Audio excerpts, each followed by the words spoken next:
அழகான வீடியோ தாங்க வந்திருக்கு. வீடியோ வந்து சூப்பரா இருந்துச்சு அப்படிதாங்க சொல்லணும். அதான் வீரா, மாறன் வந்து மறுபடியும் ஒண்ணும் போல வந்து ஜாலியா சேர்ந்து வாழ ஆரம்பிச்சுட்டாங்க அப்படிதாங்க சொல்லணும். அதெல்லாம் பார்க்குறப்போ சேனலை மட்டும் மறக்காம லைக் அண்ட் சப்ஸ்கிரைப் மட்டும் பண்ணிருங்க. ஃபர்ஸ்ட் எடுத்த உடனே வந்து நம்ம கண்மணியும் ராகவனையும் தான் காட்டிக்கிட்டு இருக்காங்க. அப்போ கண்மணி வந்து சொல்லிக்கிட்டு இருக்காங்க, ஏங்க நான் வந்து உங்களை கல்யாணம் பண்ணும்போது கூட உங்களை பிடிக்காதுங்க. ஏதோ வற்புறுத்தி கல்யாணம் பண்ணதுனால தான் கல்யாணம் பண்ணேன். ஆனால் இப்போ தாங்க தெரியுது எனக்கு வந்து உங்களை அந்த அளவுக்கு பிடிச்சிருக்கு. நீங்கள் என்னை எந்த அளவுக்கு வந்து பாசம் வச்சுருக்கீங்க எனக்கு இப்போ தான் தெரியுது அப்படின்னு சொல்லிட்டு கட்டி பிடிச்சிக்கிட்டே சொல்கிறாங்க. நீ ஒன்றும் கவலைப்படாத கண்மணி, இனி எந்த சூழ்நிலையிலும் உன்னை விட்டே கொடுக்க மாட்டேன், உனக்காக நான் இருக்கேன், நீ ஒன்றும் கவலைப்படாத அப்படின்னு சொல்லிட்டு இருக்காரு. இங்கிட்டு பார்த்தா கட்டி பிடிச்சிக்கிட்டே வந்து கண்மணி வந்து யோசிச்சுக்கிட்டு இருக்காங்க, உன்னை வச்சு தானே அந்த குடும்பத்தையே சீரழிக்க போகிறேன், என் மேலே நீ நம்பிக்கை வச்சல, இனி நான் சொல்கிறதெல்லாம் நீ செஞ்சு தான் ஆவ, கண்டிப்பாக பாரு, உன்னை வச்சு இந்த குடும்பத்தை வந்து எல்லாத்தையும் தனித்தனியாக பிரிக்கிறனா இல்லையான்னு மட்டும் பாரு அப்படின்னு சொல்லிட்டு கண்மணி அந்த இடத்துல வந்து வில்லத்தனமாக யோசிச்சுக்கிட்டு இருக்காங்க. அடுத்த சீனில் வந்து நம்ம வீராவை மாறன் தான் காட்டிக்கிட்டு இருக்காங்க. மாறன் வந்து பைக்கில் வரும்போதே ஒரு இடத்துல நிப்பாட்டிடுறாங்க. இறங்கு, நம்ம வந்து இளநீ குடிச்சிட்டு போவோம், இளநீ குடித்தா உடம்புக்கு நல்லது அப்படிங்கிற மாதிரி சொல்கிறாங்க. எனக்கு ஒன்றும் வேண்டாம் அப்படிங்கிற மாதிரி வந்து வீரா சொல்லிடுறாங்க. நீ குடிக்கலாம் அண்ணே, நான் குடிச்சுக்கிறேன், வழிவிடு அப்படின்னு சொல்லிட்டு அவங்க மட்டும் போய் இளநீ குடிச்சிக்கிட்டு இருக்கிற மாதிரி காட்டுறாங்க. அண்ணே ஒரே இளநியில் 2 ஸ்ட்ரா போடுங்க அப்படிங்கிற மாதிரி சொல்கிறாங்க. எதுக்கு 2 ஸ்ட்ரா, எனக்கு ஒன்றும் தேவையில்ல அப்படின்னு சொல்லிட்டு வீரா சொல்கிறாங்க. என்னது உனக்கு கொடுப்பேன் நினச்சிக்கிட்டு இருக்கியா, எனக்கு எப்போயுமே வந்து 2 ஸ்ட்ரா போட்டு குடிச்சு தான் பழக்கம், அதனால தான், உனக்கெல்லாம் கிடையாது அப்படிங்கிற மாதிரி சொல்லிகிட்டு இருக்காங்க. அதுக்கடுத்து வந்து வீரா பார்த்துக்கிட்டே இருக்காங்க. அண்ணே எனக்கு ஒரு இளநீ கொடுங்கண்ணே அப்படிங்கிற மாதிரி சொன்னோன்னே அவங்க வெட்டி இளநீ குடிச்சிக்கிட்டு இருக்கிற மாதிரி தான் காட்டிக்கிட்டு இருக்காங்க. என்னண்ணே இளநியில் வந்து கேஸ் கம்மியாக இருக்கே அப்படின்னு சொல்லிட்டு மாறன் சொல்கிறாங்க. தம்பி இது என்ன பீரா கேஸ் வர்றதுக்கு அப்படிங்கிற மாதிரி சொன்னேன். அண்ணே எதுக்குண்ணே அதை வேறு ஞாபகப்படுத்திக்கிட்டு இருக்கீங்க, அதெல்லாம் நான் மறந்து ரொம்ப நாள் ஆச்சு அப்படின்னு சொல்லிக்கிட்டு இருக்கிற மாதிரி காட்டுறாங்க. அடுத்து சரி அண்ணே கேஸ் தான் இல்லை, வாங்க வழுக்கையாவது வெட்டி கொடுங்க, இளநீ குடிக்கிறதே அதுக்காக தானே அப்படிங்கிற மாதிரி சொல்லிக்கிட்டு இருக்காங்க.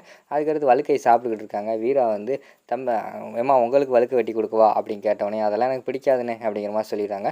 என்னது வழுக்க பிடிக்காதா, உலகத்திலே ஒரு மிக சிறந்த டேஸ்ட்டை வந்து டேஸ்ட் பண்ணுறதுக்கு நீ மிஸ் பண்ணிட்ட அப்படிங்கிற மாதிரி சொல்லிட்டு நம்ம மாறனை வந்து சொல்கிறாங்க. சரின்னு சொல்லிட்டு வீரா வந்து காசை கொடுத்துட்டு வராங்க. நம்ம மாறனும் வந்துடுறாங்க. தம்பி காசை கொடுங்க அப்படின்னு சொல்லிட்டு கடைக்காரங்க கேட்குறாங்க.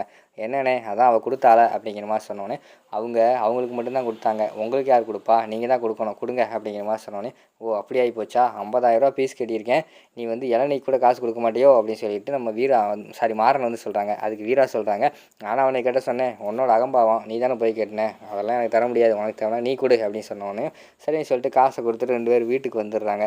வீட்டுக்கு வந்தோடனே பார்த்தா அங்கனக்குள்ளே வெளியே நின்றுட்டு நம்ம மாறன் வந்து யோசிச்சுக்கிட்டே இருக்காங்க. வீரா வந்து என்ன வரலையா, வெளியே நின்றுக்கிட்டு இருக்க அப்படிங்கிற மாதிரி கேட்டவொடனையும், இங்கே வா உங்ககிட்ட ஒன்று சொல்லணும் சரியா, நம்ம வந்து முன்ன மாதிரி எல்லாம் இப்போ இல்லை சரியா, நம்ம முன்னாடி எப்படி இருந்தோமோ அதே மாதிரி எல்லோரும் முன்னாடியும் நீ தான் நடிக்கணும் சரியா அப்படிங்கிற மாதிரி சொல்கிறாங்க.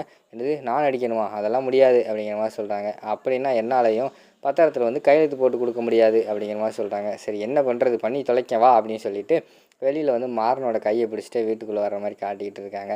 உள்ளே பார்த்துட்டா வள்ளி இருக்காங்க. வள்ளி இவங்களை பார்த்தோன்னே பயங்கரமான சந்தோஷமாயிட்டாங்க. டைவர்ஸு அது இதுன்னு பேசிக்கிட்டு இருந்தாங்க.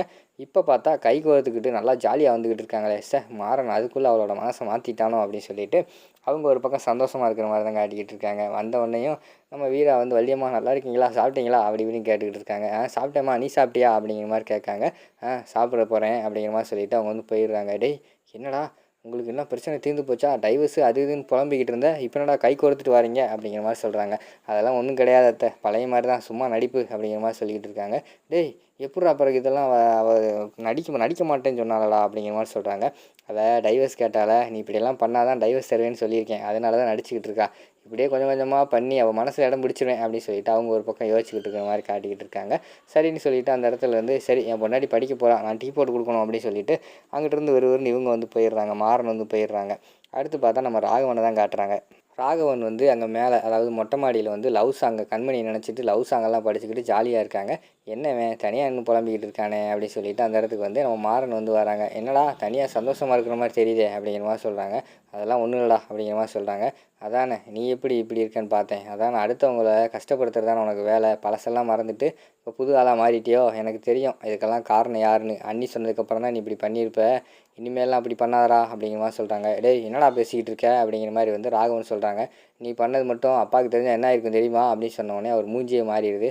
பார்த்தையா இவ்வளோ பயத்தை உள்ளுக்குள்ளே வச்சுக்கிட்டு வெளியில் எதுக்கு இப்படி நடிச்சுக்கிட்டு இருக்க, எங்கே பாரு ராகவா, நேற்று நடந்ததில்ல அதெல்லாம் சரிப்பட்டே வராது சரியா, எப்பயும் போல் நீ இரு, அதான் நமக்கும் நல்லது, நம்ம குடும்பத்துக்கும் நல்லது, நான் சொல்கிறத சொல்லிட்டேன், சரி நீ கிளப்போ, நான் கொஞ்ச நேரம் லவ் பாட்டு படிக்க போகிறேன்னு சொல்லிவிட்டு அவர் அந்த இடத்துல நின்றுட்டு மாறன் வந்து யோசிச்சுக்கிட்டு இருக்காங்க. எப்படியாவது வந்து சீக்கிரமாக நம்ம வந்து இவளை எப்படியாவது நம்ம கைக்குள்ளே கொண்டு வந்துடணும். அந்த டைவர்ஸை வச்சே இவ அப்படி இப்படின்னு சொல்லிட்டு நமக்கு பிடிச்சதா பண்ண சொல்லி நம்ம மேலே ஒரு நல்ல அபிப்பிராயத்தை வந்து அவளுக்கு கொண்டு வந்துடணும் அப்படின்னு சொல்லிட்டு அவர் யோசிச்சுக்கிட்டே அப்படியே கீழே இறங்கி போகிறாரு. பார்த்தா அங்கே மொபைலில் வந்து நோண்டிக்கிட்டு இருக்காங்க நம்ம வீரா. ஓ மொபைல் நோண்டுறியா அப்படின்னு சொல்லிட்டு எஸ்எம்எஸ் பண்ண போகிறாங்க. டக்குன்னு பார்த்தா மொபைல் ஆஃப் பண்ணி வச்சுட்டு படுத்துடுறாங்க. வாட்ஸ்அப்பில் ஹாய்னு எஸ்எம்எஸ் பண்ணிக்கிட்டே இருக்காங்க.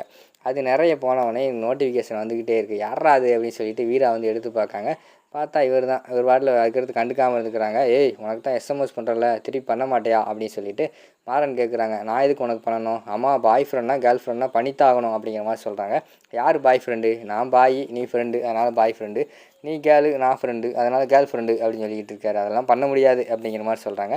பண்ணாதான்ப்பா நான் கையெழுத்து போடுவேன் அப்படிங்கிற மாதிரி சொன்னோடனே சரி என்ன பண்ணுறது அப்படின்னு சொல்லிட்டு அவங்களும் பண்ண ஆரம்பிக்காங்க. சரி உன் ஃபோட்டோ அனுப்பு அப்படின்னு கேட்காங்க. உடனே முறைச்சி பார்க்காங்க. என்ன ஃபோட்டோ எவ்வளோ கிளாரிட்டியாக தெரியுது அப்படின்னு உத்து பார்க்காங்க. பார்த்தா நேரில் முறைச்சிக்கிட்டு இருக்காங்க.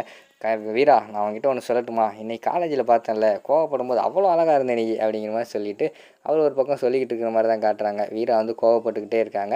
அதோட பார்த்துக்கிட்டிங்கன்னா அந்த எபிசோடு வந்து முடிச்சிடுறாங்க.